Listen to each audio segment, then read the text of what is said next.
Hello friends, welcome back to my channel earth mom Dehradun. मैं हूं ज्योति और वेलकम है आप सभी का मेरे चैनल में। फ्रेंड्स, आज सेकंड नवरात्र की आप सभी लोगों को बहुत बहुत बहुत शुभकामनाएं। आप में से कितने लोगों के 9 दुर्गा के 9 व्रत है, प्लीज़ कमेंट सेक्शन में ज़रूर बताइएगा।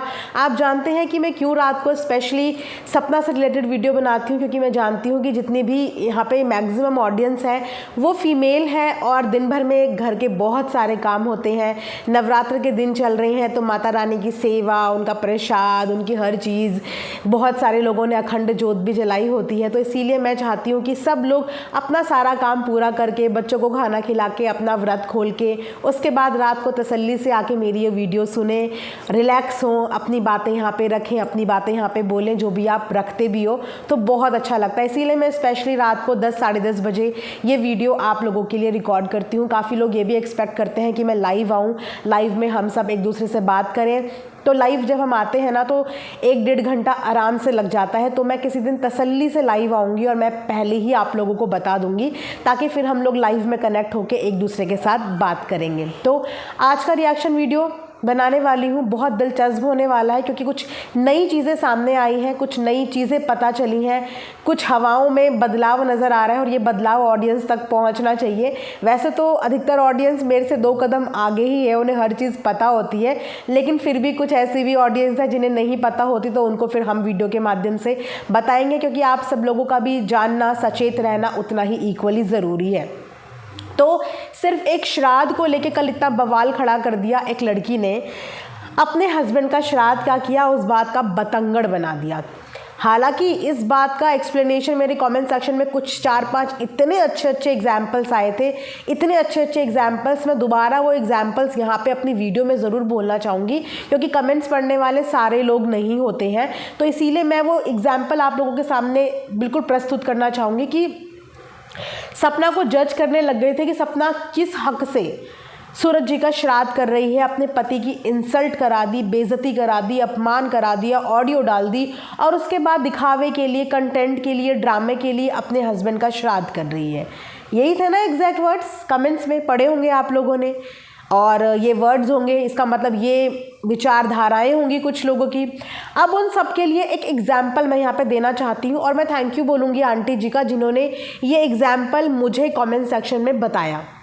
उन्हीं का ये एग्जाम्पल मैं यहाँ पे आप लोगों के सामने रख रही हूँ कि जो पहले के ज़माने की सास होती थी ना, कभी अपनी मम्मी से, मम्मी की मम्मी से, कभी अपनी नानी से, कभी अपनी दादी से बात करते हुए आप लोगों ने सुना होगा कि जो पहले ज़माने की सास होती थी वो कितनी स्ट्रिक्ट होती थी, कितना ज़्यादा टॉर्चर बहुओं के साथ करती थी, कितनी ज़्यादा परेशान बहुएं उस समय की सासों के साथ रहती थी।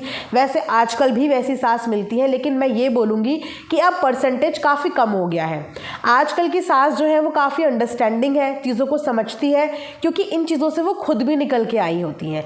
लेकिन कुछ सासें खुद भी गलत चीज़ों से निकल के आती हैं और आगे अपनी बहुओं के साथ भी गलत करती हैं। लेकिन कुछ सासें इतनी समझदार होती हैं कि जो उनके साथ बीता है वो कभी वो नहीं चाहती कि हम अपनी बहुओं के साथ ये सब चीज़ें करें। तो पहले ज़माने की सासें बहुत स्ट्रिक्ट हुआ करती थी, और उस ज़माने में बहू इतनी रोक टोक में रहती थी, इतनी रोक टोक में कि उसकी ज़िंदगी बहुत बद से बदतर होती थी। लेकिन फिर भी वो अपने परिवार के लिए जीती भी थी, काम भी करती थी, खुश रहने की कोशिश भी करती थी, जितना उससे होता था उतना करती थी। उसके बाद सास ससुर अमृत पी के तो आए नहीं है, हम और आप भी अमृत पी के नहीं आए हो। एक ना एक दिन इस दुनिया से सबको जाना है, तो उनके भी पूर्वज इस दुनिया से गए होंगे। अब इस दुनिया से जाने के बाद जब वो इस दुनिया से गए होंगे, तो क्या वो बहुएं, वो बेटा अपने माता पिता का श्राद्ध करना छोड़ देंगे, क्योंकि उन्होंने उनके साथ उस समय पे बहुत गलत किया था। जब हमारे साथ कोई गलत एक्सपीरियंस होता है ना हमारी लाइफ का, और हम किसी से शेयर करते हैं, तो बातों बातों में हम गलत एक्सपीरियंस को गलत ही बताते हैं, हम गलत एक्सपीरियंस को सही नहीं बताते। लेकिन इसका मतलब ये नहीं होता कि हम अपने संस्कार, अपने रीति रिवाज को फॉलो नहीं करेंगे। बहुत सारे लोग अपनी सास के बारे में बातें बताते होंगे कि यार मेरी सास उस समय ऐसा करती थी, इतना दिल दुखता था, मेरे साथ ऐसा किया, मेरे साथ वैसा किया। लेकिन जब उन सास का श्राद्ध आता होगा ना, तो वो बहू बेटे अपनी सास का श्राद्ध हाथ जोड़ के तर्पण देते होंगे, पिंडदान उनको देते होंगे। भले ही उनके साथ जो भी उन्होंने किया वो याद कर कर के उनका दिल दुखता होगा, कभी अपनी मम्मी से शेयर करते होंगे, कभी अपनी दोस्त से करते होंगे, कभी कहीं करते होंगे, अपना एक्सपीरियंस शेयर करते होंगे, लेकिन इसका मतलब ये नहीं होता कि वो अपने रीति रिवाज, अपने संस्कार, ये चीज़ें नहीं करते होंगे फॉलो। ये करते होंगे। अब हम जिस धर्म के अंदर आए हैं, इस धर्म के अंदर हमें हर रीति रिवाज फॉलो करने पड़ते हैं, और बैड एक्सपीरियंस गुड एक्सपीरियंस हर किसी की लाइफ में होता है। तो सपना का वो बैड एक्सपीरियंस था, वो बैड एक्सपीरियंस था जो उसने शेयर किया। शेयर करके उसका मन हल्का हो गया, उसने वो एक्सपीरियंस शेयर किया। लेकिन वो एक्सपीरियंस शेयर करने के साथ साथ वो उस परिवार का ही हिस्सा तो थी। जब ये सब चीज़ें हुई उसके बाद भी वो उस परिवार में थी, उसके बाद तक भी उस परिवार में थी, और बहुत आगे तक उस परिवार में रहने की प्लानिंग कर रही थी। वो छोड़ के तो नहीं भागी, वहाँ से गई तो नहीं। तो इस चीज़ को समझो कि अगर किसी ने हमारे साथ गलत किया है तो हम वो गलत पल याद करके रोते हैं कि यार मेरे साथ ऐसा किया था, लेकिन इसका मतलब ये नहीं होता कि हम उनका श्राद्ध ना करें या हम उनको ज़िंदगी भर कभी याद ना करें। गुस्सा हावी होता है इंसान पे, वो भी इंसान है, गुस्सा वो भी कर सकती है।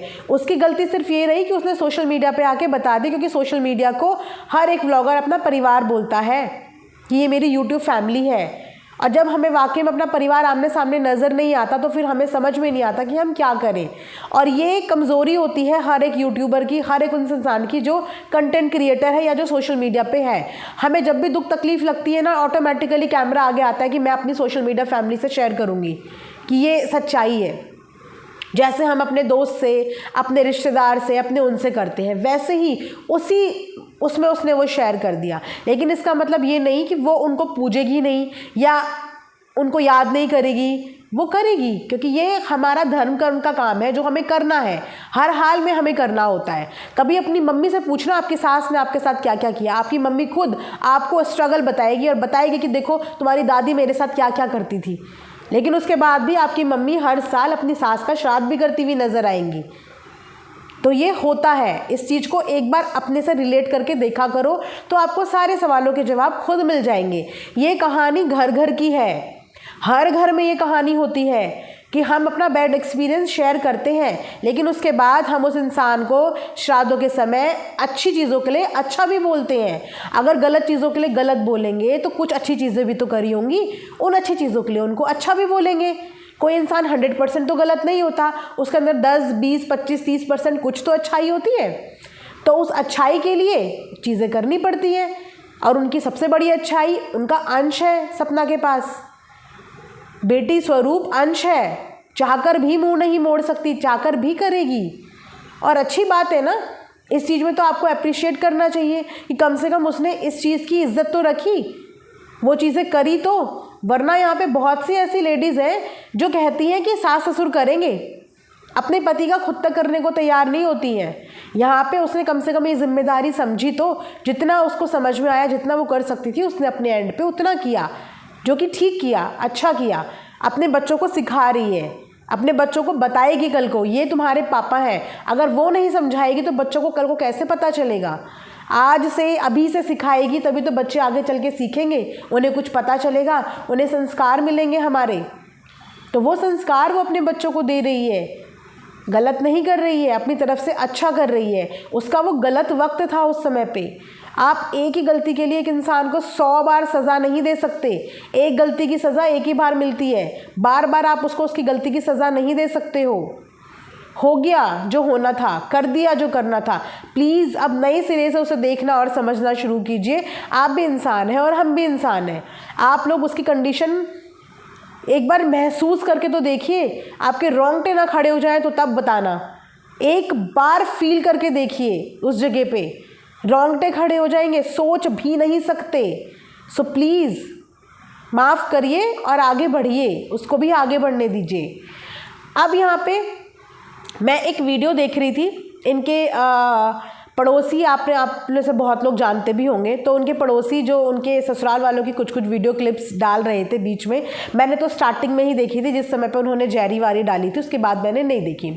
जस्ट अभी मैंने सपना की जेठानी जी का वीडियो देखा तो उससे पता चला कि इनके जो ससुराल वाले हैं उन्होंने वाया उनको डायरेक्टली इनडायरेक्टली कुछ मैसेज पहुँचाया है कि शिवपुरी बुला लेंगे, कुछ केस वेस से रिलेटेड वो बात कर रहे थे। इनकी पड़ोसी की मैं वीडियो सुन रही थी, तो उनका कहना ये है कि इनकी जेठानी ने पता नहीं थप्पड़ थप्पड़ मारने वाली बात करी, पता नहीं कौन सी बात, वो भी कहाँ ले गए। हालांकि उनका बोलने का मतलब सिर्फ ये था, उनकी जेठानी जी का, कि आप वो वीडियो क्यों बना रहे हैं। अगर उन्हें बनाना है तो वो अपनी वीडियोस खुद बना सकते हैं, उनके पास चैनल है, अपनी वीडियो वो खुद डाल लें। मतलब आप किसी के घर की वीडियोस क्यों डाल रहे हैं, ये उसका बोलना था वहाँ पे। और उन्होंने वीडियो में बोला, कुछ केस वेस की बात करी और बोला कि शिवपुरी बुला लेंगे, शिवपुरी के रास्ते नपवा देंगे। तो यहाँ पे उनके जेठानी जी बोल रही कि सेम चीज़ें पहले सपना के माध्यम से मुझे बुलवाई जाती थी कि शिवपुरी के चक्कर कटवा देंगे, शिवपुरी के चक्कर कटवा देंगे, और अब किसी और के माध्यम से उनको धमकी दी जा रही है या न्योता दिया जा रहा है कि शिवपुरी के चक्कर कटवा देंगे। तो वो पड़ोसी ने बोला है, अब पता नहीं कि उनको ये वीडियो बनाने के लिए उनके ससुराल वालों ने बोला भी है या नहीं बोला, या फिर वो अपनी मर्ज़ी से बोल रहे हैं। लेकिन जेठानी जी का बोलना यही है कि वो अक्सर ऐसा करते हैं कि डायरेक्टली इनडायरेक्टली मैसेज पहुंचाते हैं। लेकिन फिर भी उनके जेठानी जी ने बहुत पोलाइटली और रिस्पेक्टफुली बोला कि अगर आपको मेरी कोई बात ऐसी लग रही है कि आपको इंसल्ट महसूस हो रही है, मैं कुछ गलत बोल रही हूँ, तो आप मुझे डायरेक्टली कॉल करके बोल सकते हैं कि तुम ये गलत बोल रही हो या तुम वो गलत बोल रही हो। जबकि उनकी इंटेंशन कुछ ऐसा गलत बोलने की नहीं थी। उनका मोटिव सिर्फ ये था कि जो पड़ोसी बार बार उनके घर की छोटी छोटी क्लिप्स दिखाते हैं, उनका मतलब यही था कि आप क्यों घर की वीडियोस और क्लिप्स बना रहे हो। अगर उनको वाकई में ही अपने आप को दिखाना है तो उनके पास और भी चैनल है, अंशु का भी है, खुद चैनल ले ले, वीडियोस डाल ले, लेकिन आप ये वीडियोस मत दिखाओ।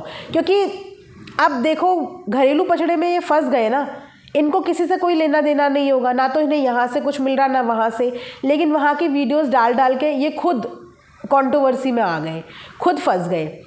पड़ोसी तो और भी लोग हैं, आस पड़ोस में तो और भी बहुत सारे लोग रहते हैं, खुद के इतने सारे रिश्तेदार हैं। सोचिए कि जब उनके खुद के रिश्तेदार उन लोगों की वीडियो नहीं डाल रहे हैं, खुद के रिश्तेदार कोई भी क्लिप नहीं डाल रहे हैं, जबकि उनके हर रिश्तेदार का यूट्यूब चैनल है।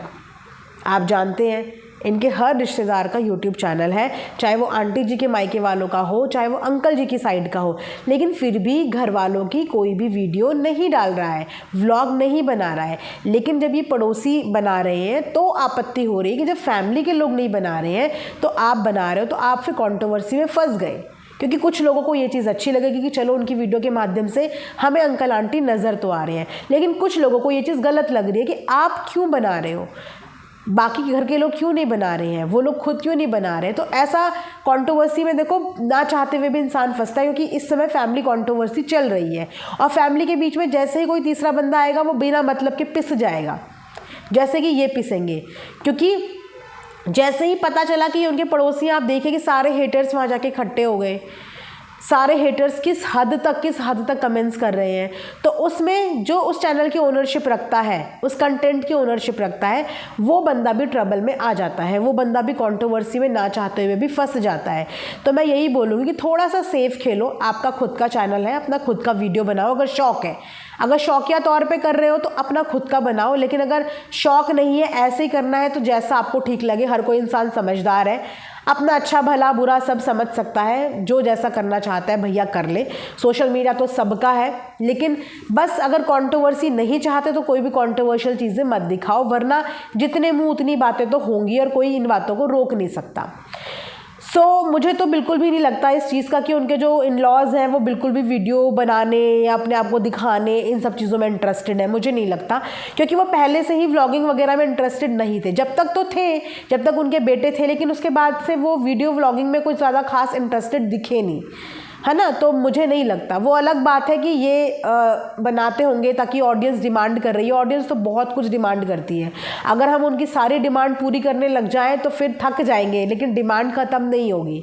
लेकिन उस डिमांड में ये भी देखना पड़ता है कि परिवार के सब लोगों की रजामंदी है, सब लोगों को इससे कोई आपत्ति या कोई प्रॉब्लम तो नहीं है, वो भी चीज़ें मैटर करती हैं। रही बात अंशु और सपना की, तो अभी तक भी दोनों ने एक दूसरे को वापस से फॉलो तो नहीं किया है, थोड़ा सा टाइम लगेगा, लेकिन ऐसा नहीं है कि रिश्ता बोलने से टूट जाए, ऐसा बिल्कुल भी नहीं है।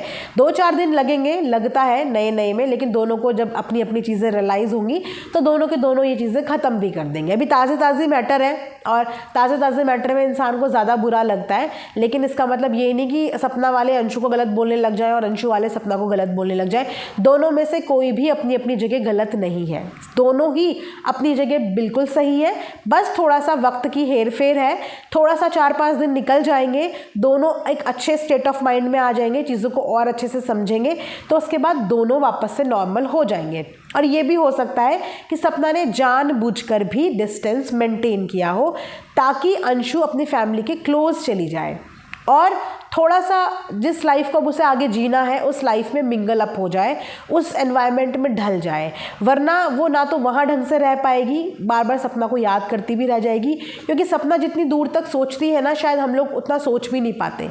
वो जितनी दूर तक का सोच रही होगी, अगर उसने कोई डिसीज़न लिया तो उसके पीछे अगली पिछली फ्यूचर प्लानिंग्स बहुत कुछ सोच समझ के ही लिया होगा, क्योंकि उसने अपनी लास्ट वीडियो में यही तो बोला था कि मैं तो चाहती हूँ कि आप उसको मुझे भुलवा दो, मैं तो चाहती हूँ कि आप उसको इतना प्यार दो कि आप उसको कर लो, अपने प्यार से उसको अपनी तरफ कर लो, मैं तो चाहती हूँ। तो हो सकता है कि सपना ने जानबूझ के भी उनको ये मौका दे दिया हो और अपने आप को अंशु से दूर कर लिया हो ताकि अंशु अपने घर वालों को मौका दे, उस माहौल में रहे। ये भी हो सकता है, कुछ भी हो सकता है होने को, क्योंकि वो बहुत डीप सोच रखती है, शायद उस सोच तक हम कभी चलते भी नहीं जितनी दूर की वो सोच लेती है। घर तोड़ने वाली लड़की नहीं है, घर जोड़ने वाली ही लड़की है। और मैं आज भी ये बात बोल रही हूँ और मैं डे 1 भी ये बात बोल रही थी कि अगर एक बार उसके ससुराल वालों ने उसको बुला दिया ना, वो इफ़ और बट करेगी ही नहीं, वो तुरंत उनके पास चली जाएगी, बेशर्ते कि वो एक बार उसको बुलाएं। तो मैं जानती हूँ कि दोनों को ही एक दूसरे की कमियाँ खल रही होंगी, किसको हरा भरा परिवार, बच्चों वाला परिवार अच्छा नहीं लगता, और ख़ासकर जिस घर में इतनी बड़ी ट्रेजेडी हुई हो उस घर में तो बच्चों को देख के ही इंसान जीता है। और वो दोनों वहाँ पे इतने बड़े घर में, ऊपर से लेकर नीचे तक के घर में अकेले क्या कर रहे होंगे, खा रहे होंगे, सो रहे होंगे, पड़ोस में जा रहे होंगे, क्या एक पल भी उनको अपने छोटे बच्चों की याद नहीं आ रही होगी?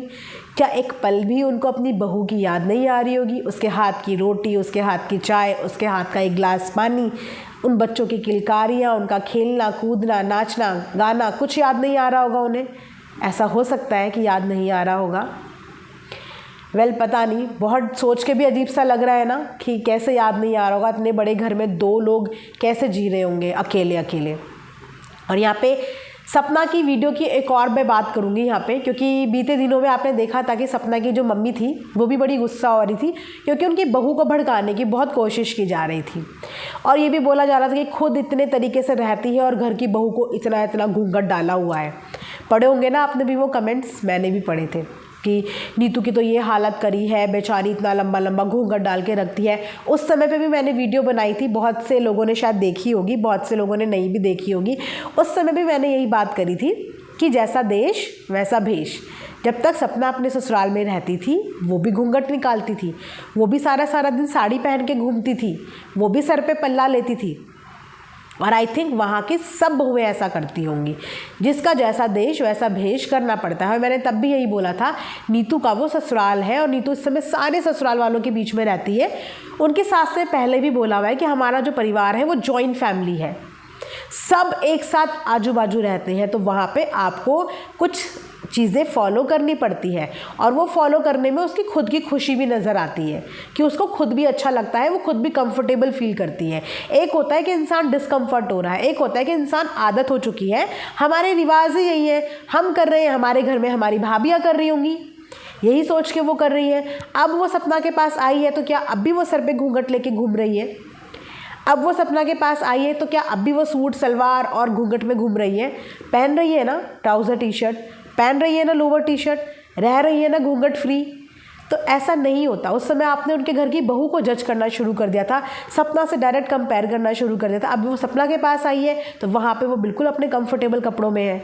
जब वो अपने मायके जाती होगी वो वहाँ पे भी अपने कंफर्टेबल कपड़ों में रहती होगी, जैसे सपना रहती थी। जब सपना अपने मायके जाती थी सपना भी लोअर टी शर्ट पहन लेती थी, जब वो ससुराल आती थी तो वो सूट पहन लेती थी। तो किसी के पहनावे से ना उसके संस्कारों को कभी भी जज नहीं करना चाहिए। हर इंसान को अपना खुद का अच्छा लगता है कि हमें कौन सी जगह पे कौन सी चीज़ पहननी है। आज भी चाहे बहुत से मॉडर्न लोग होंगे, बहुत सी मॉडर्न लड़कियां होंगी, लेकिन फिर भी जब वो मंदिर जाती हैं तो वो हमेशा प्रेफर करते हैं कि हम एथनिक ही वेयर में जाएं। भले ही हम एथनिक वेयर में कंफर्टेबल हो या ना हो, लेकिन मंदिर जाएं तो कुछ एथनिक पहन के जाएं। तो जैसा देश वैसा भेष चलता है, इतनी जल्दी से प्लीज़ किसी को जज नहीं करना चाहिए। सो मैंने सोचा चलिए छोटी सी एक बातचीत आप लोगों के साथ कर ले। आई होप कि आप लोगों को पसंद आया होगा। कमेंट सेक्शन में कमेंट करके ज़रूर बताना, और यस ज़रूर बताना कि किसके आप में से 9 दुर्गा के पूरे 9 के 9 व्रत रखे हुए हैं। तो चलिए दोस्तों, इस वीडियो को यहीं पे ख़त्म करते हैं। जय माता दी।